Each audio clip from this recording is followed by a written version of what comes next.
Власта повторно доцни со стартот на изградбата на автопатските делници што ќе се градат на коридор 8 и коридор 10Д.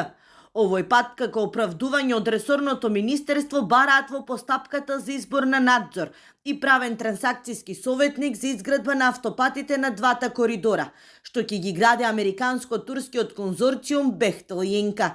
Доколку постапката е успешна, до година ќе се почне со работа на терен, ветуваат надлежните. Постапката е се уште во тек. По завршување и затворање на постапката, Јавното претпријатие за државни патишта ќе информира и владата, но и јавноста за тоа дали се јавили колку компании се во игра за да добијат оваа постапка и да бидат консултантска куќа и надзор на изградбата на овие патишта.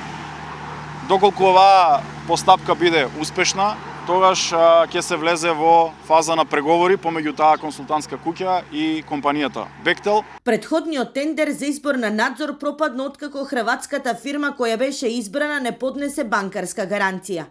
Лани во март државата потпиша меморандум со американско-турскиот конзорциум, а собранието донесе закон за утврдување на јавен интерес и номинирање стратешки партнер за проектот изградба на инфраструктурните коридор 8 и коридор 10Д.